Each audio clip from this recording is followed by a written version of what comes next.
بسم اللہ الرحمن الرحیم۔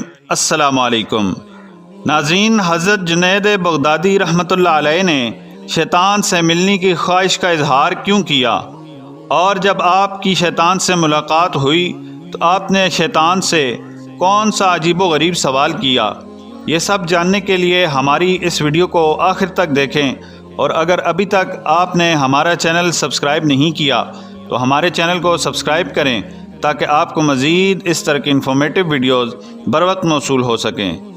ناظرین، حضرت جنید بغدادی رحمۃ اللہ علیہ کا نام کون نہیں جانتا۔ آپ کا واقعہ ہے کہ حضرت جنید بغدادی نے ایک مرتبہ دل میں خیال کیا کہ اگر شیطان سے ملاقات ہو جائے تو میں اس سے ایک سوال کروں گا، اور انہوں نے ایک دن اللہ سے دعا بھی کر دی کہ اے اللہ، کبھی شیطان سے ملاقات کرا دے تاکہ اس سے سوال کر لوں۔ تب ایک دن نماز پڑھ کر مسجد کے باہر نکلے تو ایک بوڑھا آدمی آپ کو جھک کر سلام کرنے لگا، تو اس پر حضرت جنید بغدادی رحمۃ اللہ علیہ نے اس کو دیکھ کر کہا کہ کون ہو تم؟ تو وہ کہنے لگا، میں وہی ہوں کہ جس سے ملنے کی آپ کو آرزو اور تمنا تھی۔ ناظرین، تب حضرت سمجھ گئے کہ اصل میں شیطان ہے۔ شیطان نے کہا کہ آپ مجھ سے کیوں ملنا چاہتے تھے؟ تو اس پر حضرت جنید بغدادی رحمۃ اللہ علیہ نے کہا کہ میرے ذہن میں تیرے متعلق ایک سوال ہے۔ تو اس نے کہا، کیا سوال ہے؟ تو آپ نے فرمایا، سوال یہ ہے کہ جب اللہ تعالیٰ نے تجھے حضرت آدم علیہ السلام کو سجدہ کرنے کا حکم دیا تو میری سمجھ میں نہیں آتا کہ آخر تجھے کس چیز نے اللہ کے حکم کی تعمیل سے منع کیا؟ کیوں تو نے سجدہ نہیں کیا؟ کیا تو اللہ کی عظمت کو نہیں جانتا تھا؟ اے بدبخت، ارے تجھے اللہ کی معرفت حاصل تھی، اللہ تعالیٰ کی عظمتوں اور جلالتوں سے تو واقف تھا۔ اس قدر اللہ کی قربت رکھنے کے باوجود جب اللہ نے تجھے حکم دیا کہ آدم کو سجدہ کر تو نے آخر کیوں سجدہ نہیں کیا؟ ناظرین، اس پر شیطان کا جواب کیا تھا وہ سننے کے قابل ہے۔ اس کے جواب نے کچھ دیر کے لیے حضرت جنید بغدادی رحمۃ اللہ علیہ کے ہوش اڑا دیے۔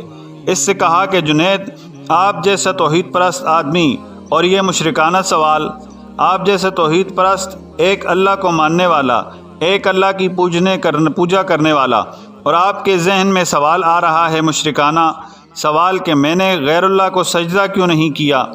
کہنے لگا کہ آدم تو غیر خدا تھے، خدا تو نہیں تھے، میں غیر اللہ کو کیوں سجدہ کر لیتا؟ آپ جیسا توحید پرست آدمی ایسا مشرکانہ سوال میرے سے کر رہا ہے، بڑے افسوس کی بات ہے۔ اس پر حضرت جنید بغدادی رحمۃ اللہ علیہ کہتے ہیں کہ جب اس نے یہ بات میرے سے کہی تو مجھے لگا کہ ہاں، یہ تو ٹھیک کہہ رہا ہے، اور پھر تھوڑی دیر کے لیے مجھے ایسا معلوم ہوا کہ میرا ایمان سلب ہو رہا ہے، اس لیے میں سناٹے میں پڑ گیا، ہوش و حواس باقی نہ رہے۔ میں سوچنے لگا کہ اس کو کیا جواب دے سکتا ہوں، اس لیے کہ جب وہ کہہ رہا تھا کہ تم ایک اللہ کو ماننے والے ہو اور مجھ سے پوچھتے ہو کہ آدم کو سجدہ کیوں نہیں کیا۔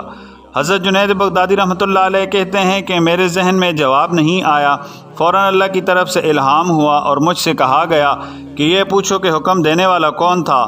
حکم دینے والا جب خود کہہ رہا ہے فلاں چیز کو سجدہ کرو تو توحید اس کا نام ہے کہ اس کی بات کو مان لیا جائے۔